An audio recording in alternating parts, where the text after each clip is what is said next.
आज का प्रातः क्लास है 2 अक्टूबर 1968। रूहानी जादूगर बैठ रूहानी बच्चों को जो बाप से तीखे जादूगर हैं उन तीखे जादूगर बच्चों को समझाते हैं।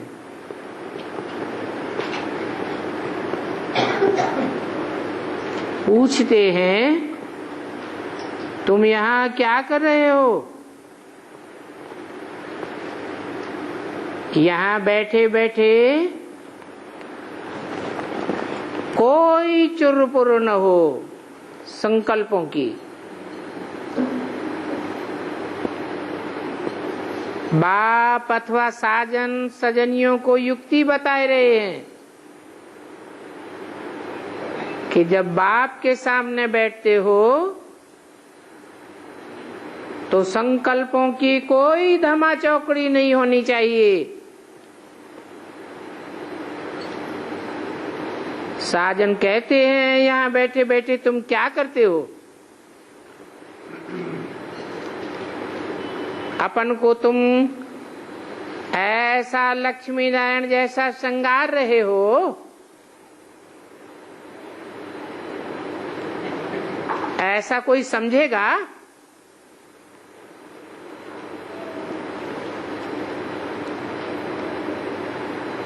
हाँ, सब बैठे तो हैं नंबरवार पुरुषार्थ अनुसार।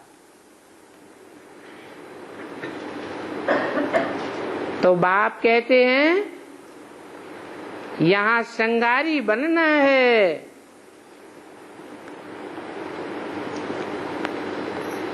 अपना श्रृंगार भी करना है और संगी साथियों का भी श्रृंगार करना है। कौन सा श्रृंगार है? जिस्मानी श्रृंगार नहीं है, रूहानी श्रृंगार है।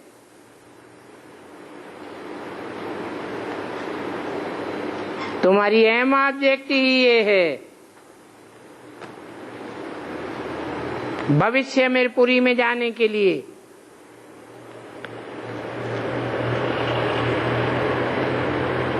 तो सोचो यहाँ बैठे तुम क्या कर रहे हो?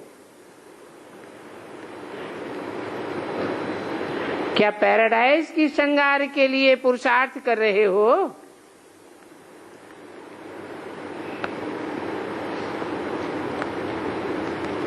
इस श्रृंगार के लिए क्या कहेंगे?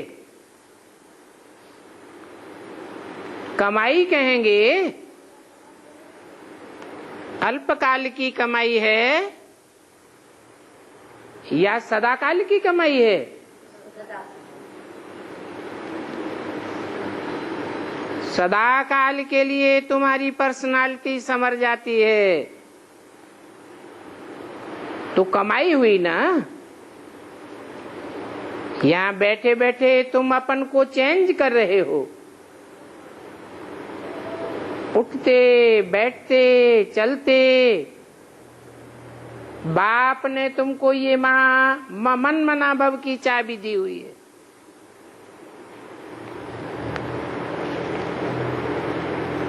इस चाबी को लगाने के सिवाय और कोई भी फालतू बातें सुना करके टाइम वेस्ट मत करो।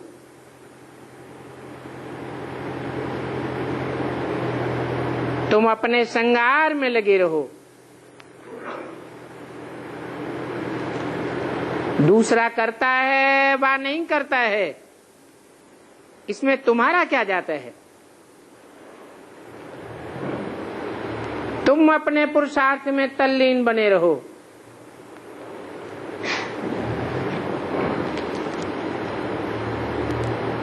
कितनी समझ की बात है। कोई नया सुनेगा तो जरूर बंडर खावेगा।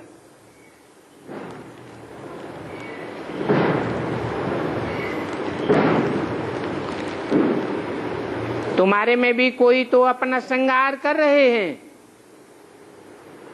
और कोई तो और ही बिगाड़ रहे हैं।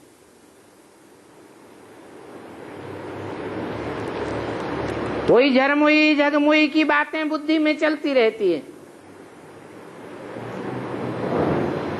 टाइम वेस्ट करते रहते हैं। परचिंतन आदि में कितना टाइम बर्बाद करते हैं। तो बाप बच्चों को समझाते हैं, तुम सिर्फ अपन को देखो कि हम क्या कर रहे हैं, स्वचिंतन कर रहे हैं या परचिंतन में लगे हुए हैं। बाप ने बहुत छोटी युक्ति बताई है सबको। क्या? मन्मना भव, अपने मन को मेरे मन में तिरोहित कर दे। बस ये एक ही अक्षर बस है।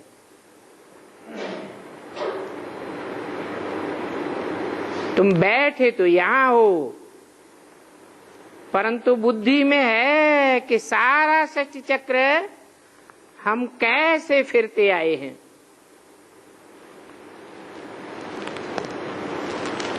अभी हम फिर से विश्व का श्रृंगार बन रहे हैं। तो सोचो तुम कितने पद्मा पदम भाग्यशाली हो। यहां बैठे बैठाए तुम कितना कार्य करते हो।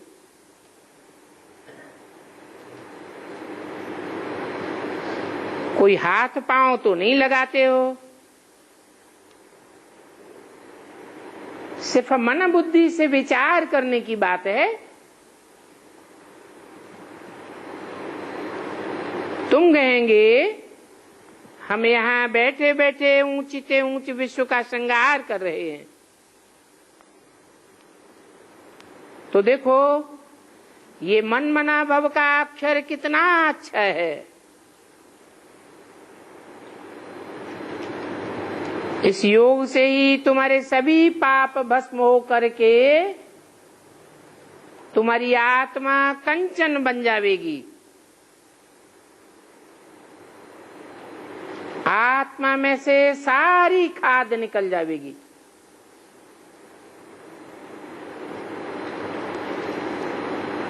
फिर देखो तुम्हारी आत्मा कितनी शोभनी को हो जाएगी। अभी तो आत्मा पतित है तो शरीर भी पतित है।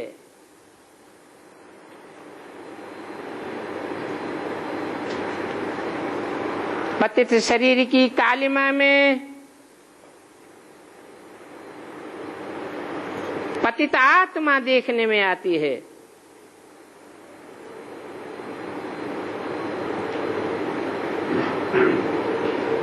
पावन बनेंगे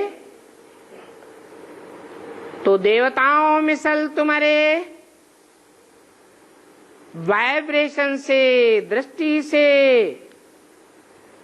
दिव्यता झलकने लगेगी।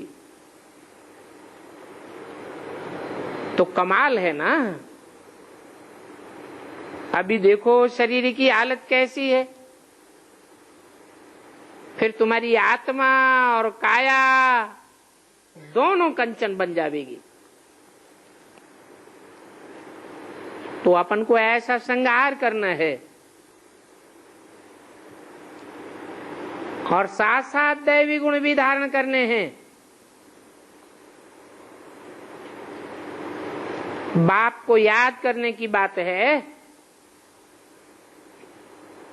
सिर्फ एक बाप को याद करते रहो तो तुम्हारा सारा श्रृंगार बदल जाएगा।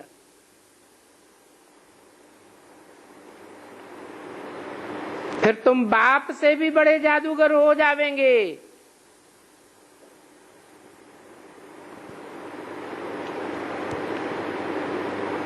गायन है ना पारस पत्थर का, तुम पारसनाथ बन जावेंगे। कोई को भी आंख से स्पर्श करेंगे अर्थात देखेंगे,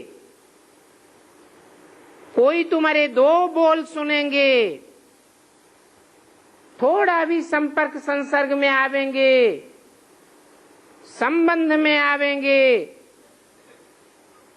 तो बदल जावेंगे। तो तुम बड़े जादूगर हुए ना।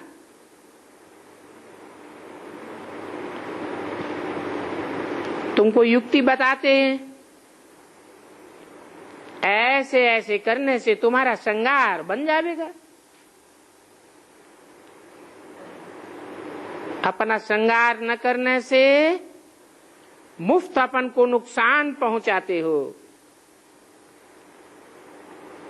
अभी तुम समझते हो कि भक्ति मार्ग में हम क्या क्या करते थे।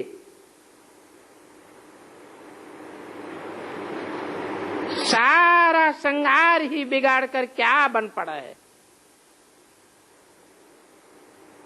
अभी एक ही मनमना भव अक्षर से बाप की याद से तुम्हारा श्रृंगार कितना अच्छा हो जाता है। तो देखो बाप बच्चों को कितना अच्छी रीति समझा कर रिफ्रेश करते हैं। यहां बैठे तुम क्या करते हो? याद की यात्रा में बैठे हो। अगर यहां बैठे भी कोई का ख्याल और तरफ जाता होगा तो उनका श्रृंगार थोड़ा ही बनेगा। पहले तो खुद ही श्रृंगारी बने, फिर औरों को भी रास्ता बतावे। जानते हो कि बाप तो आते ही हैं श्रृंगारी बनाने। तो बुद्धि में आना चाहिए, बाबा आपकी तो कमाल है, आप कैसी अच्छी युक्ति बताते हो और सहज भी है। उठते बैठते चलते हमको अपना श्रृंगार करना है। कोई तो ऐसे हैं जो अपना श्रृंगार करके फिर औरों का भी श्रृंगार करने लग पड़ते हैं। कोई तो अपना भी नहीं करते और दूसरों का भी श्रृंगार बिगाड़ देते हैं। ऐसे ऐसे संग के रंग में लाते हैं। फालतू कर्म करके, फालतू बातें सुना करके उनकी अवस्था को ही बिगाड़ देते हैं।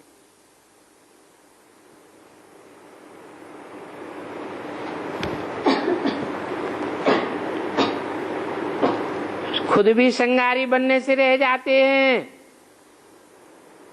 तो दूसरों को भी नुकसान पहुंचाते हैं। तो बाप कहते हैं अभी अच्छी रीति सोच करो कि बाबा हमको कैसी कैसी युक्ति बताते हैं। भक्ति मार्ग के शास्त्र पढ़ने से ये युक्तियां नहीं आती हैं। वो शास्त्र तो भक्ति मार्ग के हैं। तुमको कहते हैं तुम किसी शास्त्र को नहीं मानते हो, बोलो हम तो सभी शास्त्रों को मानते हैं, क्योंकि हमने ही आधा कल्प भक्ति की है और धर्म वाले तो बाद में आते गए हैं। क्राइस्ट आवे तब तो उनके फॉलोअर्स आवेंगे।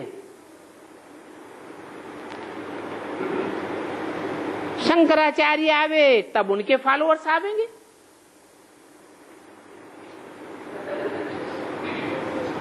हम तो पूरा आधा कल्प भक्ति की है।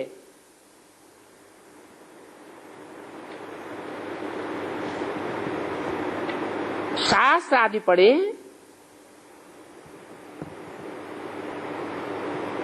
तो बताओ हम में से कौन ऐसा है जो शास्त्रों को नहीं मानता? क्यों?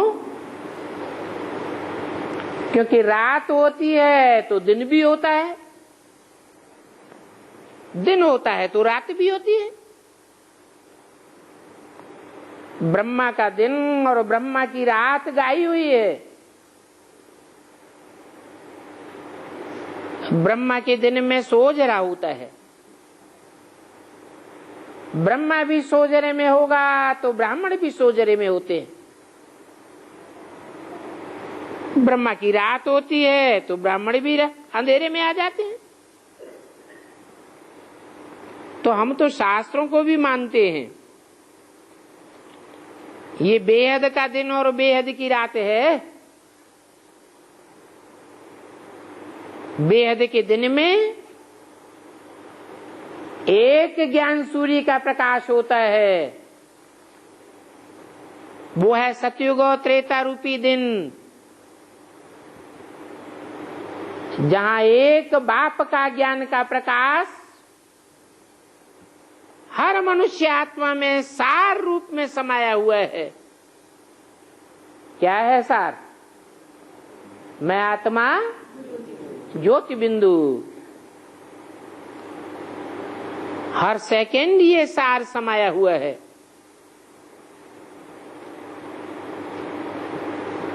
तो देखो मनुष्यों की बुद्धि तो बिल्कुल इडियट है। एक्टर होकर के कुछ भी नहीं जानते हैं। तो बाप कहते हैं मीठे मीठे बच्चों तुम अपना श्रृंगार कर लो, टाइम वेस्ट मत करो, क्योंकि अभी बहुत थोड़ा टाइम है।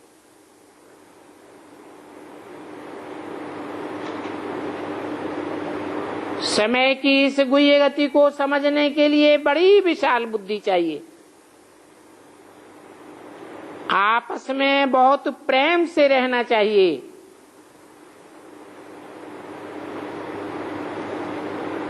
तुम्हारा टाइम मोस्ट वैल्यूबल है, क्योंकि तुम ही कौड़ी से हीरे जैसे बनते हो। और धर्म वाले अथवा उनके फॉलोअर्स तो हीरा बनते ही नहीं है।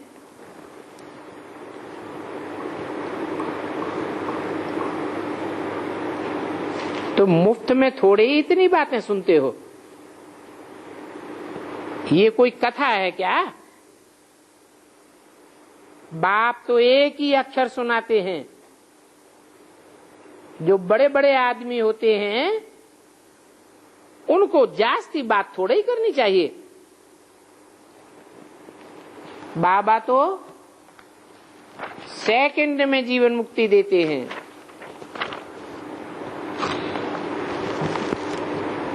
दो 1068 की वाणी का दूसरा पेज। तो ये बच्चे हैं सबसे ऊंच श्रृंगार वाले। इतने ऊंच श्रृंगार वाले हैं तो इनकी निशानी क्या है? संगम युग में ही ऐसे ऊंच श्रृंगार वाले बनते हैं। तो भक्ति मार्ग में कोई निशानी भी होगी।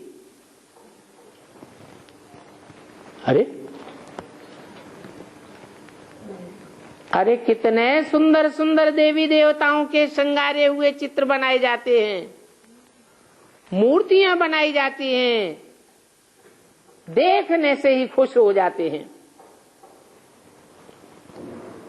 जिन चित्रों को वो बहुत पूजते हैं।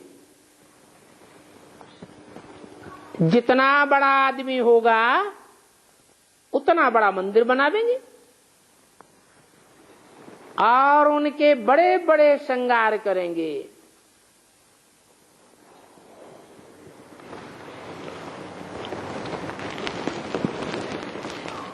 देवताएं भी नंबरवार हैं। कितने देवताएं माने जाते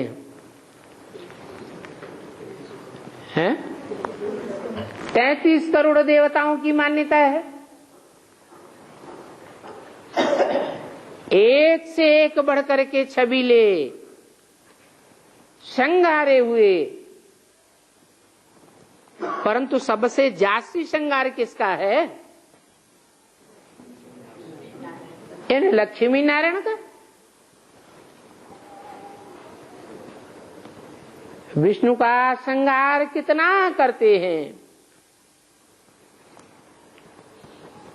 अभी तो देवताओं के चित्र पर हीरों का हार भी पहनाते थे।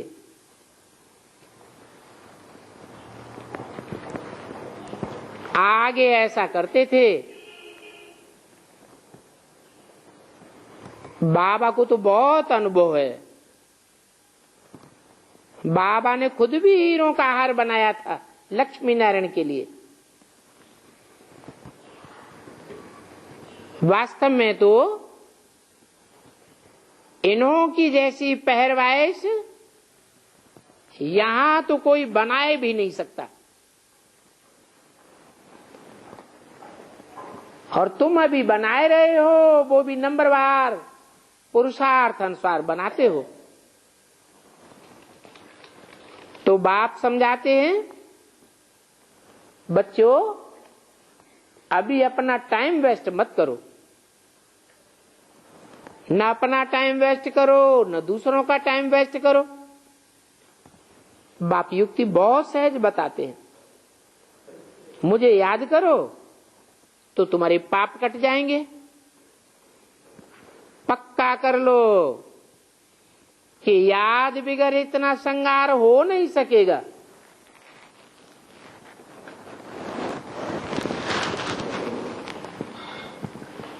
तुम जानते हो कि हम यह बनने वाले हैं, तो इसके लिए दैवी स्वभाव धारण करना है। इसमें कहने की भी दरकार नहीं रहती है, परंतु पत्थर बुद्धि होने के कारण सारी बातें समझानी पड़ती है। ऐसे तो ये समझाना है 1 सेकंड की बात।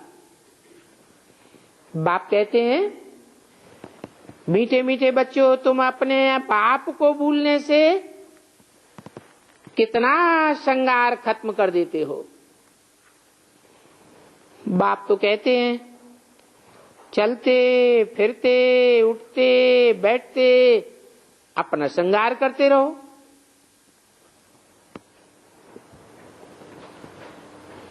फिर होता क्यों नहीं?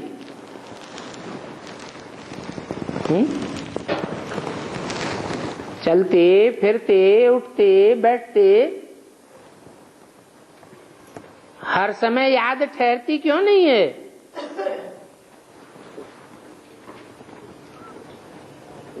अरे,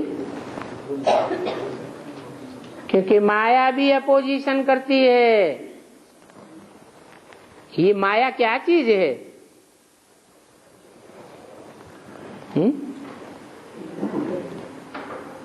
माया मां माने नहीं, आया माने आया। ये ना आया होता माया रावण तो अच्छा था।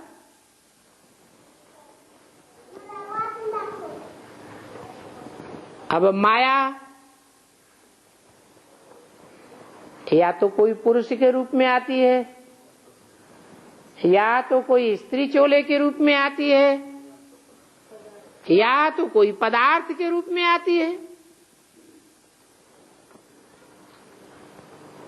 ये बार बार क्यों आती है? हमारा बुद्धियों को क्यों तोड़ती है?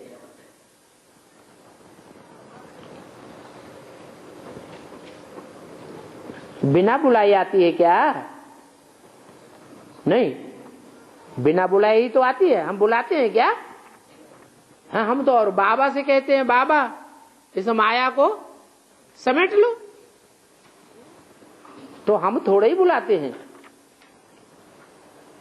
बिना बुलाए आती है कि बुलाने से आती है? बिना बुलाए आ जाती है। क्यों? पूर्व जन्मों में 63 जन्मों में उन मायावी आत्माओं को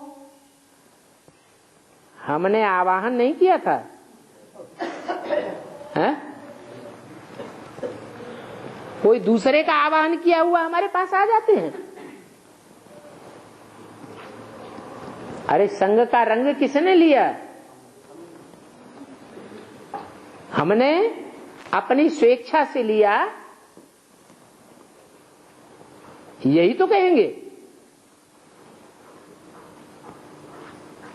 तो प्रत्यक्ष रूप में हम भला आवाहन नहीं करते हैं, परंतु 63 जन्मों की हमारी ही कमजोरी है, जो जन्म जन्मांतर हम नए नए आत्माओं को नए नए रूपों में आवाहन करते रहे हैं। नहीं तो भक्ति मार्गीय रावण राज्य में भी शुरुआत में भक्ति मार्ग सतो प्रधान था या तमो प्रधान था? कितना सतो प्रधान था? इतना सतो प्रधान था कि भक्ति के आदि में एक शिव बाबा की भक्ति करते थे, अब भी विचारी भक्ति करते थे। तो सतो प्रधान भक्ति थी या तमो प्रधान भक्ति थी? सतो प्रधान भक्ति थी। बाद में एक की जगह अनेकों को याद करने में लग पड़े। छोड़ दो। फिर क्या हुआ? अनेकों को जो याद करने लगे पड़े, उसका कारण क्या हुआ? संग के रंग में आ गए। उसका भी कारण क्या हुआ?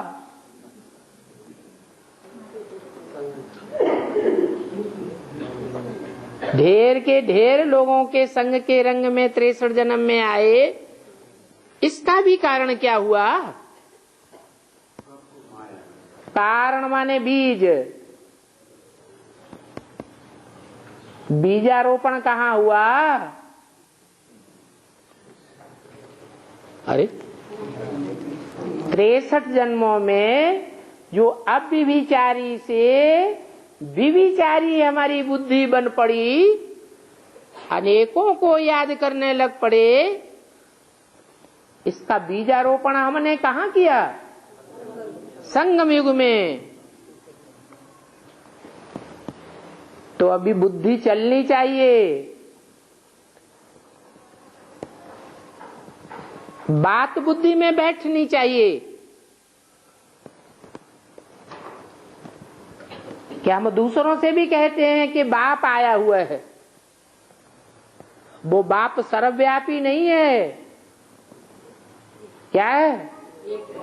एक व्यापी बाप आया हुआ है। तो हमारी बुद्धि में तो बैठा होगा ना? क्या ये बाप एक व्यापी है? उस बाप से सारी दुनिया को प्राप्ति होती है, ऊंचते ऊंच वर्षे की। वो सुख शांति का वर्षा है, और हमको अति की प्राप्ति होती है।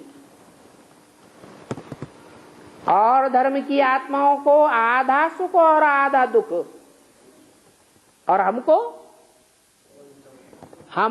पौना हिस्सा या उससे भी ज्यादा सुख,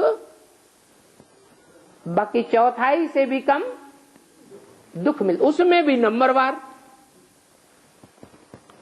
कोई आत्माएं तो 82-83 जन्म भी सुख में रहती है। तो उसका कारण क्या हुआ है? कोई कारण है या नहीं है? क्या कारण हुआ? कि संगम युग में जब से बाप को पहचाना, जब से जन्म हुआ ब्राह्मण जीवन में, तब से अपने जीवन को देखना है कि हमारी बुद्धि एक में लटक गई, एक के कार्य में हमने अपने को समर्पित कर दिया, या अनेकों में बुद्धि लटकाते रहे। यहां फाउंडेशन पड़ रहा है। ये माया कोई और चीज नहीं है। कहेंगे हमारी ही अपनी कमजोरी है कि सब कुछ जान करके, बूझ करके, समझ करके फिर भी हम माया रावण की चक्करी में फंस जाते हैं। ये समझना 1 सेकंड की बात है।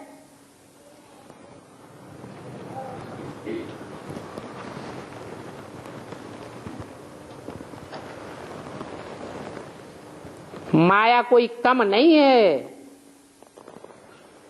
अर्थात हमारे 63 जन्म की कमजोरियां भी कोई कम नहीं है। कोई कोई लिखते हैं, बाबा आपकी माया बहुत दुस्तर है। बाप कहते हैं अरे हमारी माया कहाँ है? हमारी माया है क्या? है? अगर हमारी माया है तो हमको ज्यादा चिपटेगी या दूसरों को चिपटेगी? हमारी माया है तो हमसे हिसाब किताब लेगी? नहीं तो जिसकी माया है उसी से उसका सारा हिसाब किताब है। तो ये खेल है। मैं तो तुमको माया से छुड़ाने आया हूं, मेरी फिर माया काहे की? मैं तुमको ही छुड़ाने आया हूं। इस समय इस माया रावण का ही सारा राज्य है।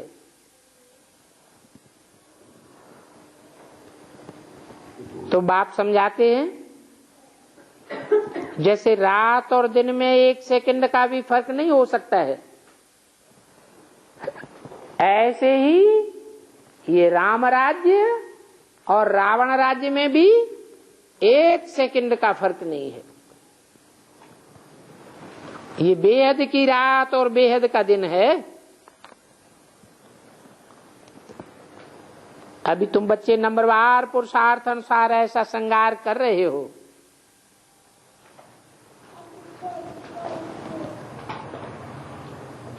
परंतु बाप कहते हैं बच्चे तुमको चक्रवर्ती राजा बनना है।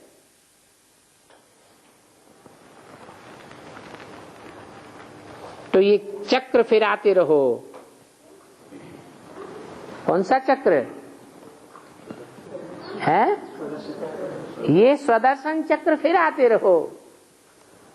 संगम युग में ही अपनी आत्मा के 84 जन्मों के पार्ट को बुद्धि में फुराते रहो।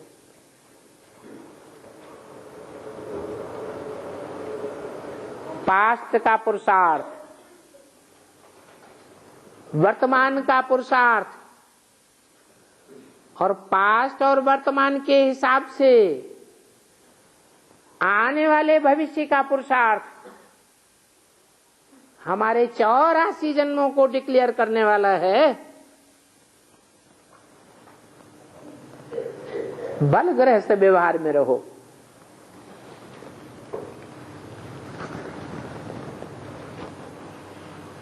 परंतु इस पुरुषार्थ में तो बुद्धि से काम लेना है।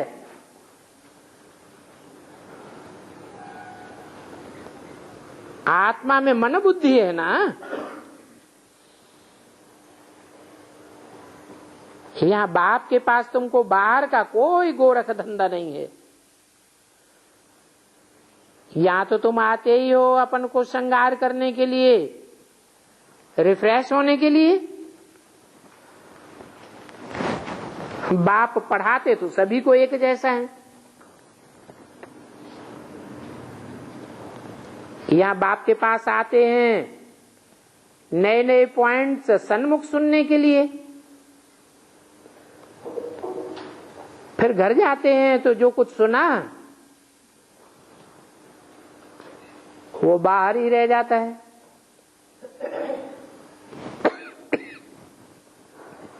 यहां से बाहर निकलने से ही झोली छट जाती है,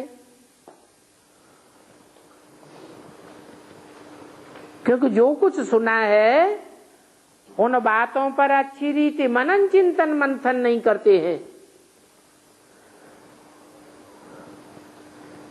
तुम्हारे लिए तो यहाँ एकांत की बहुत अच्छी जगह है।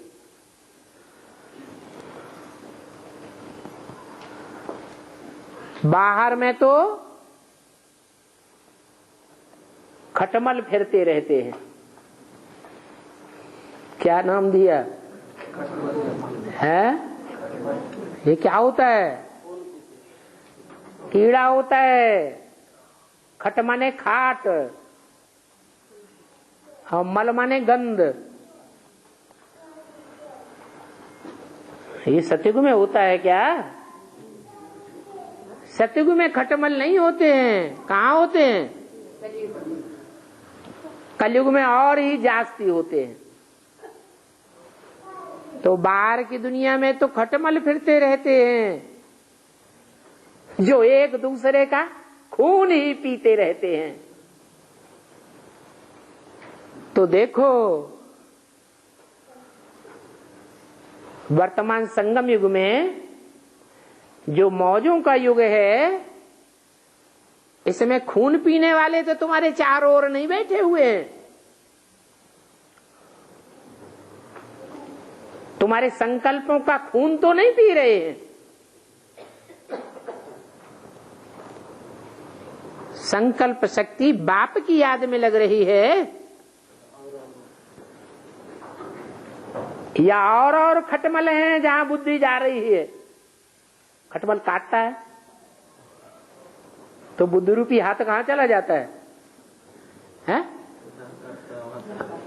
खटमल के पास चला जाता है ना। तो बाप बच्चों को समझाते हैं, ये तुम्हारा टाइम मोस्ट वैल्यूबल है।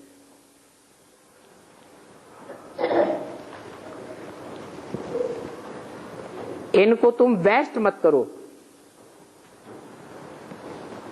अपन को श्रृंगारने की बहुत युक्तियां मिलती हैं। अभी इन शास्त्रों का भूसा तो बुद्धि से निकाल दो।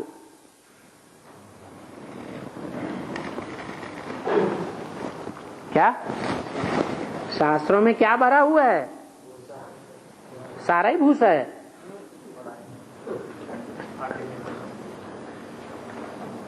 भूसा बहुत है और दाना कम है।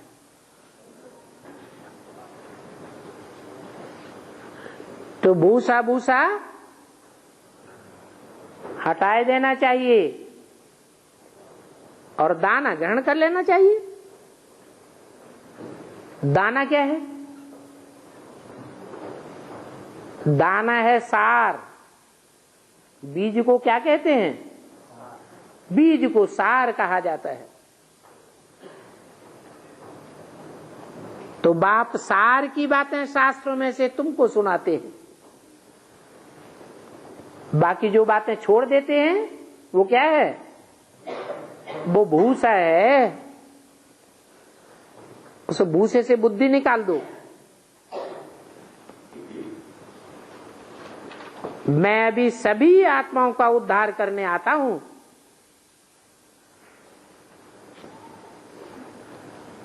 और तुमको तो विश्व की बादशाही देने आता हूं। तो अब मुझ बाप को याद करो। कोई भी काम काज करते भी बाप को याद करते रहो।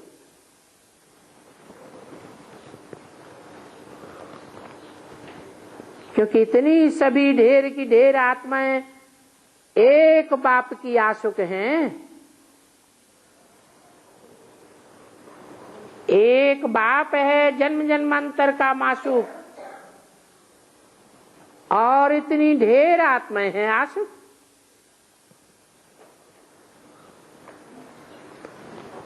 वो सभी जिस्मानी कथाएं कहानियां आदि तुमने बहुत सुनी है, आशुक माशुक वाली। फिल्मों में भी क्या दिखाते हैं?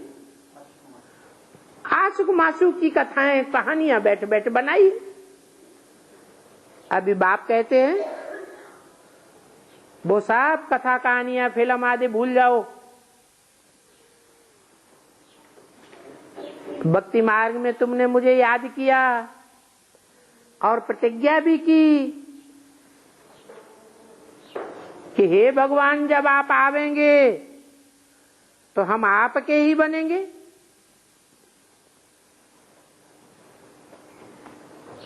अभी तो तुम जान गए हो कि ढेर के ढेर आशुकों का एक ही माशूक है। भक्ति मार्ग में तो कोई भी उनको नहीं जानते हैं। क्या कहते हैं? नहीं जानते हैं। उसका कारण क्या है? सर्वव्यापी समझ लेते हैं तो जानना न जानना बराबर हो गया। गपोड़े ही गपोड़े लगाए देते हैं।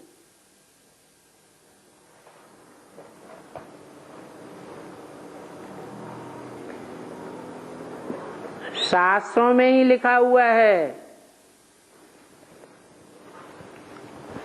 वेद की ऋचाओं में ही लिखा हुआ है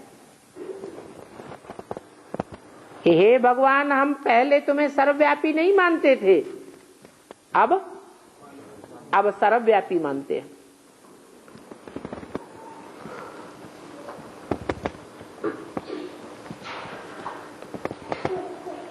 कहते हैं हम ब्रह्म में लीन हो जावेंगे। ये सभी फालतू बकवाद करते रहते हैं।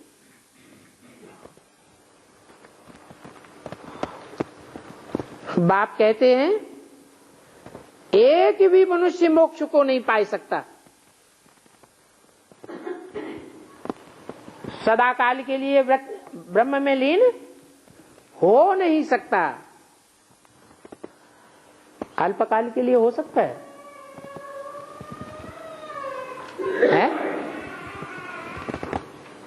ब्रह्म में अल्पकाल के लिए लीन हो सकता है।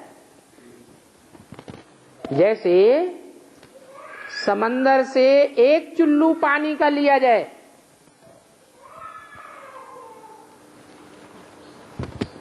वो समंदर का अंश है, और चुल्लू पानी को पानी में समंदर में मिलाए दिया जाए तो लीन हो जाता है या नहीं है? लीन हो जाता है। वापस आ सकता है? नहीं। वो मिसाल देते हैं जड़ सागर का और उसमें से लिए हुए चुल्लू भर पानी का। अब ऐसे तो है नहीं। कि आत्माएं जो हैं वो सागर में से लिए हुए बूंद बूंद बूंद बूंद हैं? नहीं। आत्माएं अविनाशी हैं या विनाशी हैं? आत्माएं तो अविनाशी हैं। वो अविनाशी आत्माओं के स्वभाव संस्कार जो 5000 वर्ष के ड्रामा उनमें भरा हुआ है, पार्ट भरा हुआ है, वो विनाश हो नहीं सकता। तो लीन होने का तो सवाल ही नहीं होता। ब्रह्मलोक में आत्माएं जाकर के विराजमान तो होंगी, परंतु लीन नहीं होंगी। इसलिए बाप कहते हैं अभी सिर्फ एक अलफ को याद करो। ये नहीं कहा बिंदु को याद करो। किसको याद करो? बिंदु याद करना है तो अपनी आत्मा रूपी बिंदु को याद करो। ये आत्मा रूपी तुम्हारी बैटरी है। बैटरी जन्म जन्मांतर का पार्ट बजाते बजाते सुख भोगते भोगते खाली हो गई है। इसको भरपूर करना है तो उस ज्योति बिंदु को याद करो जिसका नाम सदाशिव है, जिसका नाम कभी बदलता नहीं है। उसकी आत्मा का ही नाम शिव है। वो सदैव कल्याणकारी है। वो कल्याणकारी बाप शिव इस सृष्टि में जब आता है तो सर्वव्यापी होकर नहीं आता है, एक व्यापी होकर आता है। उसे एक व्यापी बाप को याद करो तो तुम्हारी बैटरी चार्ज हो जाएगी। इसलिए कहते हैं अलफ को याद करो, बेपेटे से को नहीं याद करो। बिंदु को याद नहीं करना है। बिना शरीर के बिंदु चैतन्य है या जड़ है? जड़वत है।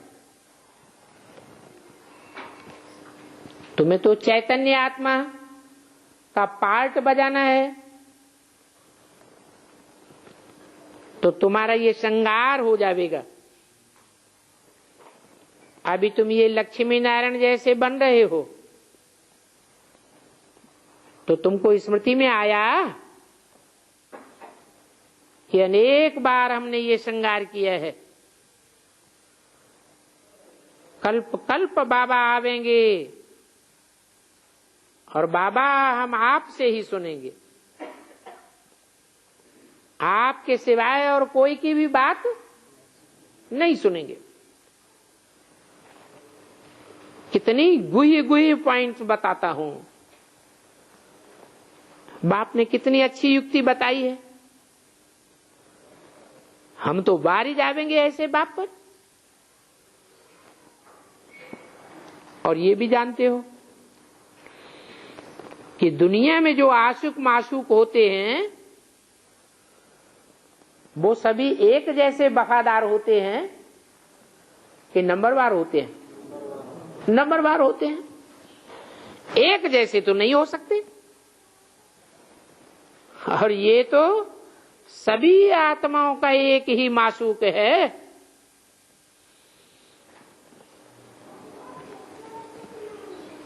इसमें जिस्मानी कोई बात नहीं है। किसमें? रूहानी माशूक में जिस्मानी कोई लक्षण देखने में नहीं आवेगा। और पुरुषोत्तम संगम युग पर ही बाप आते हैं जबकि ये युक्ति बताते हैं। कहते हैं कहां भी जाओ, खाओ पियो, घूमो फिरो, नौकरी करो, सिर्फ अपना श्रृंगार करते रहो। क्योंकि सभी आत्माएं आशुक हैं एक माशूक की। सब उनको ही याद करते हैं। सब उनको याद करते हैं, है? करते हैं?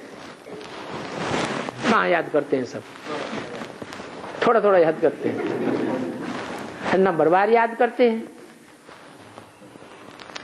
हाँ, संगम युग में एक टाइम ऐसा आवेगा जरूर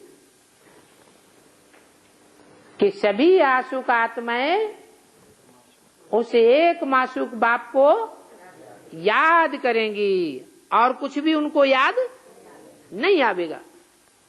जब तक ऐसी स्टेज नहीं बनी है 500-700 करोड़ आत्माओं की, तब तक वापस परमधाम बाप के घर में नहीं जा सकते।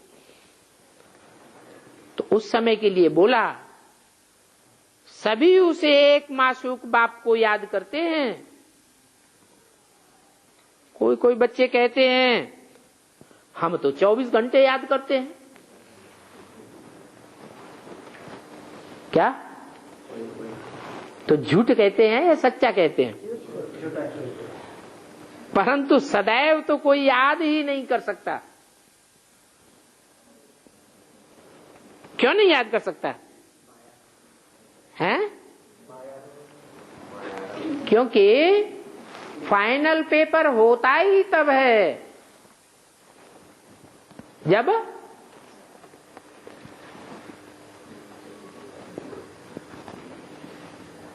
एक एक ग्रुप का होता है या सबका इकट्ठा होता है? हैं? ग्रुप्स बने हुए। तो जो जिस कक्षा का स्टूडेंट है उसका फाइनल एग्जाम होता है तो याद करने लग पड़ते हैं।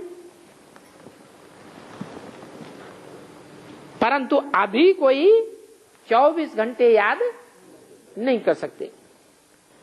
बहुत में बहुत 2-2.5 घंटे तक लिखते हैं। अगर कोई जास्ती लिखते हैं तो बाबा इस बात को मानता ही नहीं है। क्यों नहीं मानता है? बाबा को मान लेने में क्या मुसीबत आती है? अरे कोई दूसरा बोलता है हम 24 घंटे याद में रहते हैं तो उसे अपनी मस्ती में रहने दो। बाबा को मानने में क्या मुसीबत है?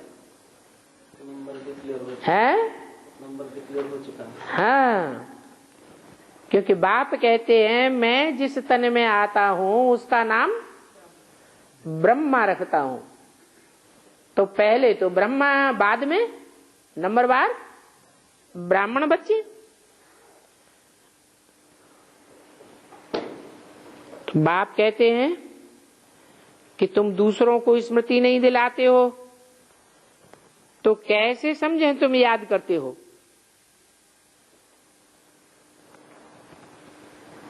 याद करना कोई डिफिकल्ट बात नहीं है और इसमें कोई खर्चा भी नहीं है। कुछ खर्चा है? कुछ भी नहीं। 2:10:68 की वाणी का 3रा पेज।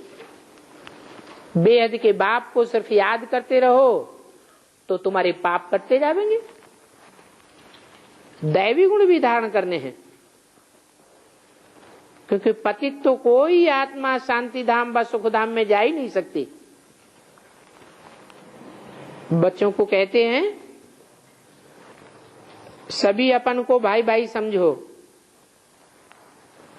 अभी 84 जन्मों का पार्ट पूरा होता है। ये पुराना चोला छोड़ने का है।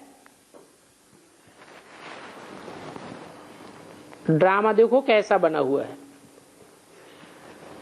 ये भी तुम जानते हो नंबरवार पुरुषार्थ अनुसार। दुनिया में तो कोई भी कुछ नहीं समझते हैं, तो हरेक अपने अंदर से पूछे, क्योंकि बाप थोड़ा ही अंतर्यामी है। जो एक एक के अंदर को बैठ देखेंगे तो हरेक अपने से पूछे। क्या पूछे? कि हम बाप की मत पर चलते हैं, जितना जितना बाप की मत पर चलते हैं उतना उतना श्रृंगार भी अच्छा होगा। अगर बाप की मत को डिसऑबे करते हैं, अवज्ञा करते हैं, नाफरमानी करते हैं, तो रिजल्ट क्या होगा 84 जन्मों में? है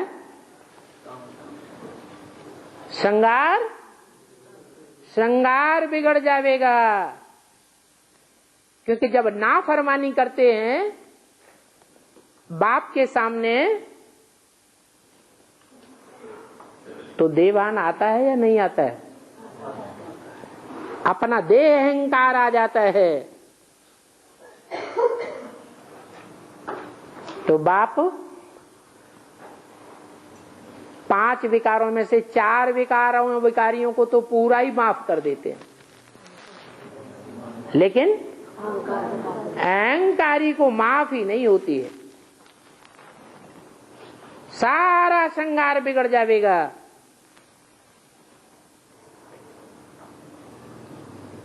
नाफरमानी क्यों करते हैं? अवज्ञाकारी क्यों बनते हैं?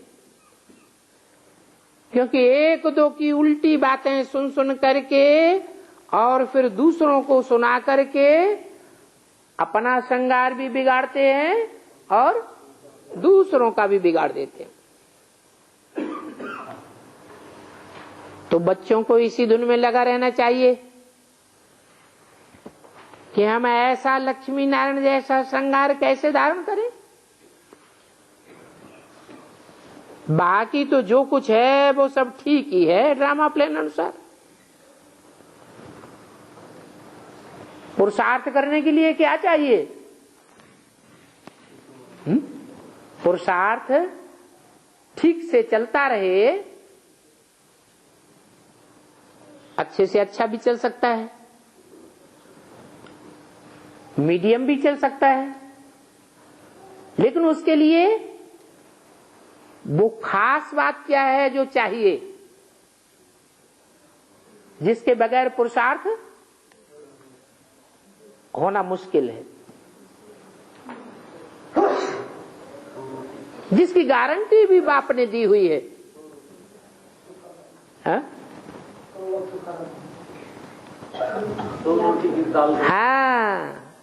बाप ने गारंटी दी है, मेरे बच्चे कभी भूख नहीं मर सकते। मेरे बच्चे कौन? बाप के बच्चे हैं, तो बाप का धंधा करने वाले होंगे या रावण का धंधा करने वाले होंगे? बाप का धंधा करने वाले। जो बाप का धंधा सो बच्चे का धंधा। तो जो ईश्वरीय सेवा में लगे रहते हैं, थोड़ा लगे रहते हैं या ज्यादा लगे रहते हैं, माने सेवा को प्रेफरेंस देते हैं, उनको क्या चाहिए? 2 रोटी चाहिए। 2 रोटी कोई को मिलती रहे और कुछ न मिले, क्या? भले जंगल में भी रहना पड़े, कपड़ा भी न मिले, तो पुरुषार्थ चल सकता है या नहीं चल सकता है? चल सकता है। तो बाप कहते हैं सिर्फ पेट के लिए रोटी आराम से मिलती रहे, पेट का खर्चा जास्ती नहीं है। 8 आने में पेट पूर्ति हो सकती है। हा? ये कब की वाणी है? तो महंगाई भत्ता बढ़ाएंगे कि नहीं बढ़ाएंगे? हाँ, महंगाई भत्ता तो बढ़ाना पड़े। तो उस हिसाब से पेट को पाव भर आटा चाहिए। 1 पाव आटे में नमक मिला लो, रोटी खाते रहो रोज, तो मर जाएंगे कि जिंदा रहेंगे? जिंदा तो रहेंगे। हंस रहे?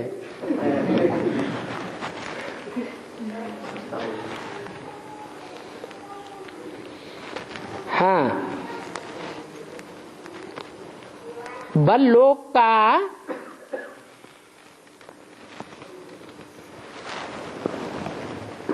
चार आना भी खर्चा होता है।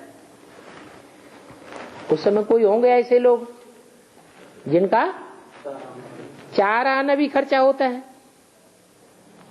क्या खाते हैं?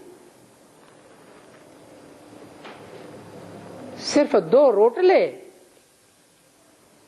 और लाल मिर्ची, नमक की रोटी और लाल मिर्ची। देखो फिर भी कितने ताकतवान देखे जाते हैं। बूढ़ी बूढ़ी माइयां भी कितना बोझ उठाती हैं।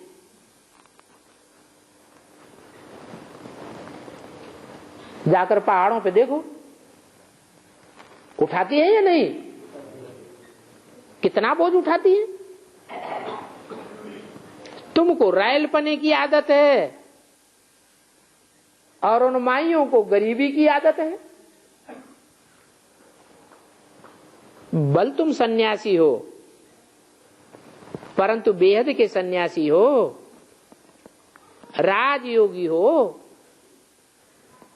तो तुमको न बहुत ऊंचा और न बहुत नीचा बल खाओ, परंतु जवान नहीं हिर जानी चाहिए। और 1-2 को याद भी दिलाते रहो। शिव बाबा याद है, वर्षा याद है, विश्व की बादशाही याद है। विचार करो, यहां बैठे बैठे भी तुम्हारी क्या कमाई होती है। इस कमाई से तुमको अपरम अपार सुख मिलने हैं। काहे से? सिर्फ याद की यात्रा से, और कोई तकलीफ नहीं है। भक्ति मार्ग की रात में मनुष्य देखो कितने धक्के खाते हैं। अभी बाप संगारने के लिए आए हैं तो फिर अपना अच्छी रीति ख्याल करना चाहिए। भूलो मत, माया बुलाई देती है, फिर तो टाइम बहुत वेस्ट कर देते हैं। तुम्हारा ये बहुत वैल्यूएबल टाइम है। पढ़ाई की मेहनत से मनुष्य क्या से क्या बन जाते हैं। बाबा तुम्हारे को और कोई तकलीफ नहीं देते हैं, सिर्फ कहते हैं बाप को याद करो, बस। कोई किताब आदि भी उठाने की दरकार नहीं। बाबा कोई किताब उठाते हैं क्या? बाप कहते हैं मैं आकर के इस प्रजापिता ब्रह्मा द्वारा तुमको अडॉप्ट करता हूं, क्योंकि प्रजा है इतनी तो प्रजापिता भी चाहिए, मुख वंशावली तो चाहिए ना। वंशावली भी होंगे। बच्चे एडाप्टेड होते हैं तो बाप का वर्षा तो मिलने का ही है। तो बाप ब्रह्मा द्वारा एडाप्ट करते हैं, इसलिए उनको माता कहा जाता है। ये भी जानते हो बाप को आना जरूर है, और उनका एक्यूरेट आना है। एक्यूरेट टाइम पर आते हैं और अपने एक्यूरेट टाइम पर ही जावेंगे। दुनिया को तो बदली होना ही है। शास्त्रों में तो कुछ भी लिख दिया है, तो किसी की बुद्धि में भी नहीं आता है। बोलते हैं क्या सभी शास्त्र झूठे हैं? क्या व्यास भगवान झूठे थे? अरे भगवान कौन है ये भी विचारों को पता नहीं है। जबकि व्यास भगवान है तो फिर भगवान को पत्थर बित्थर सर्वव्यापी क्यों कह दिया? बिल्कुल ही अकल चट्ट खाते में चली गई। अभी बाप तुमको कितना अकल देते हैं तो बाप की मत पर चलना पड़े। स्टूडेंट्स जो पढ़ते हैं वो ही उनकी बुद्धि में चलता है। तुम भी ये संस्कार ले जाते हो, जैसे बाप के संस्कार हैं तुम्हारी आत्मा में भी वैसे ही संस्कार होने चाहिए। फिर जब यहां से जावेंगे तो वो ही पार्ट रिपीट होता रहेगा। नंबरवार पुरुषार्थ अनुसार। तो अभी अपने दिल से पूछो तो हमने कितना पुरुषार्थ किया है बाप को याद करने का, अपन को संगारने का। टाइम वेस्ट तो नहीं करते हो? बाप सावधान करते हैं वाहियात बातों में, कहा भी अपना टाइम मत गवाओ। बाप की श्रीमत पर सदैव कायम रहो, मनुष्य मत पर न चलो, मन मत पर न चलो। तुमको ये पता थोड़ा ही था कि हम पुरानी दुनिया में हैं। बाप ने बताया तो तुमने जाना। इस पुरानी दुनिया में कितने अपरम अपार दुख हैं, वो भी ड्रामा अनुसार पार्ट मिला हुआ है। ड्रामा अनुसार अनेक अनेक विघ्न भी पड़ते रहते हैं। बांदेलियां कितना पुकारती हैं, बाबा हमको इनसे छोड़ाओ। अब कोई एक द्रौपदी की बात थोड़े ही है, न उनको कोई 5 पति थे जो नगन करते। ये बातें तो शास्त्रों में बैठ बनाई है, बाकी ऐसे है थोड़े ही। सभा में कोई थोड़े ही किसी को नगन कर सकता है। जुआ आदि की बात भी शास्त्रों में लिखने से मनुष्य जुआ खेलना सीख गए। तो बाप समझाते हैं ये ज्ञान और भक्ति का खेल है, वंडरफुल ड्रामा है। इतनी छोटी सी आत्मा में सारा अविनाशी पार्ट मुदा हुआ है, और वो पार्ट कब घिसता भी नहीं है। कितनी वंडरफुल बात है। अच्छा, मीठे मीठे रूहानी बच्चों को रूहानी बाप और दादा का याद प्यार, गुड मॉर्निंग। रूहानी बच्चों को रूहानी बात याद।